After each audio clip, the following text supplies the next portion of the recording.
বিসমিল্লাহির রহমানির রহিম।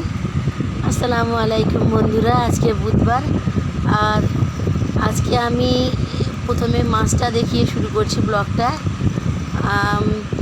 এই পুঁটি কী মাছ ভুলে গেলাম, তো মাছটা নিয়ে এসছে। এত মাছ তো আমরা রান্না করবো না, যতটুকু লাগে আমার ততটুকু রান্না করব। আর এটা চিংড়ি মাছও নিয়ে এসছে। চিংড়ি মাছটাও এখন রান্না করব না, যেহেতু আজকে বুধবার আর অন্য সময় কাজে থাকে, উনি চলে থাকে না বাড়িতে, তাই উনি একসঙ্গে সব কিছু নিয়ে চলে এসছে। একটু মুরগি নিয়ে এসছে, মাছ, চিংড়ি মাছ। তো আমি এখন এগুলো কাটাকুটি বাছাবাছি করে নেব, আর মুরগিটাও কেটে নেবো। আর এখানে আমি রসুন বেটে রেখেছি, পেঁয়াজ, টমেটো। আমি মাছ, আলু দিয়ে টমেটো দিয়ে ঝোল করব। শুধু একটাই তরকারি করলে হয়ে যাবে, যেহেতু আমার তো দুটো বাচ্চা, আমি আগেই বলেছি, মাদ্রাসায় আছে, আর একটা মেয়ের বিয়ে হয়ে গেছে। ছোটো মেয়েকে নিয়ে আমরা আছি এখানে ঘরে, খাওয়ার তো অতটা লোক নেই। তো আমি এখন প্রথমে মুরগিটা কেটে নিচ্ছি। মুরগিটা কাটার পর আমি মাছটা বাছবো, কারণ মাছটা বাছলে মুরগিটা এক্সট্রা গ্যাস হয়ে যাবে। তো এখন মুরগিটা কেটে আমি ধুয়ে পরিষ্কার করে আমি ডিপ ফ্রিজে রেখে দেবো। আর প্রথমে আমি সব কিছু মশলা কেটে নিয়েছি, কারণটা হচ্ছে মাছ কাটতে বসলে আর ওগুলো কাটা কীরকম একটা গন্ধ গন্ধ করবে, তাই আমি ওটা কেটে নিয়েছি। আর একটু মুরগির একটু যে বুকের সলিড পিসটা রেখে দিচ্ছি, কেন ছোটো মেয়ে বলছিল মোমো খাবে। তা এখন ওগুলো আমার কাটা হয়ে গেছে, এখন আমি মাছটাকে বেছে নিচ্ছি। তো আমি আগেই বলেছি আমি সব মাছ বাছবো না, আমি জাস্ট আমার যতটুকু লাগে ততটুকুই বেছে নিয়ে আমি কেটে ধুয়ে পরিষ্কার করে তারপরে তরকারিটা চড়াবো। তো প্লিজ আমার চ্যানেলটা সাবস্ক্রাইব করে পাশের বেল আইকনটা বাজিয়ে দেবেন, আর ভালো লাগলে কমেন্ট করে জানাবেন। প্লিজ স্কিপ না করে পুরোটাই দেখবেন। এখন মাছটাকে আমি কেটে নিচ্ছি।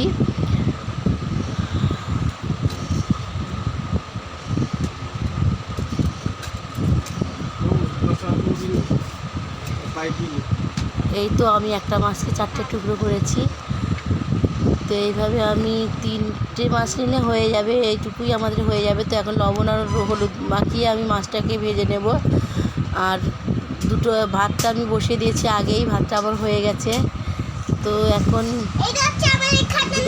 দুটো তাসা বসিয়ে দিয়েছি, আর এই মাছগুলো আমি তুলে রাখছি। ওগুলো আস্ত রেখেছি, ওইগুলো তুলে রাখছি ডিপে, পরে ওইগুলো আমি ঠিক করব। তো এখন আমি তেলটা দিয়ে নিলাম, আর তার সাথে আমি মাছ ভাজবো। আর মাছটা যেখানে রান্না করব সেখানে প্রথমে একটুখানি রসুন দিয়ে ফোড়ন দিয়ে দিচ্ছি, কারণ রসুন ফোড়ন দিয়ে মাছের ঝোলটা করলে মাছের ঝোলটা একটা আলাদাই টেস্ট হয়। তো রসুনটা একটুখানি লাল মতো হয়ে আসলে আমি পেঁয়াজ আর কাঁচা লঙ্কা দিয়ে দেবো। তো কাঁচা লঙ্কা দেওয়ার পর কিছুক্ষণ নাড়াচাড়া করে আমি টমেটো দিয়েছিলাম, আবার টমেটোর পর আমি মশলাটা দিয়েছি, আর সেটা আমার স্কিপ হয়ে গেছে, দেখানো হয়নি। আর এখন আমি মাছগুলো ভেজে নিচ্ছি, আমার তেল গরম হয়ে গেছে, এখন মাছগুলো ভেজে নিচ্ছি। আর ছোটো মাছ যেহেতু বেশি ভাজবো না। তো এখন পেঁয়াজটাও আমার প্রায় লাল হয়ে এসছে, হয়তো আলোতে অতটা বোঝা যাচ্ছে না।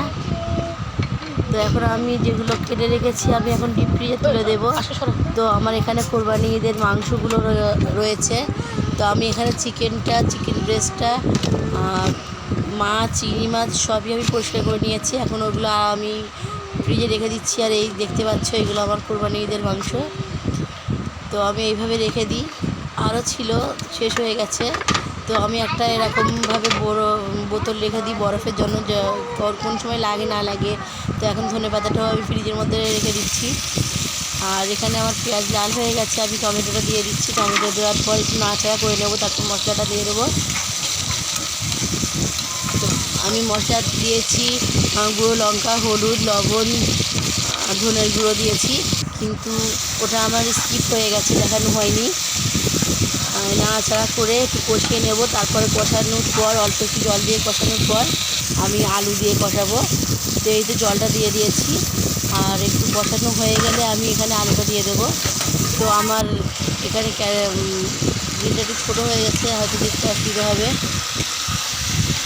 তো আলুটা ধোয়া হয়ে যাওয়ার পর আমি একটুখানি পানিটা দিয়েছিলাম, তো পানিটা শুকিয়ে গেছে, আমার আলুটাও নরম হয়ে গেছে, দেখতেই পাচ্ছ আলু পুরো সিদ্ধ হয়ে গেছে। তো আমি একটু ভালো করে কষিয়ে নেব। ভালো করে কষিয়ে নেওয়ার পর আমি এখানে ঝোলটা দিয়ে দেব, দিয়ে মাছটা দিয়ে দেবো।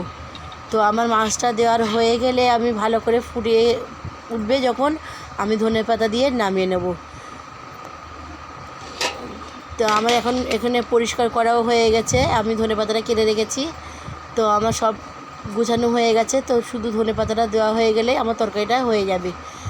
তো প্লিজ ভালো লাগলে বলবেন। এখানে আমি শেষ করছি।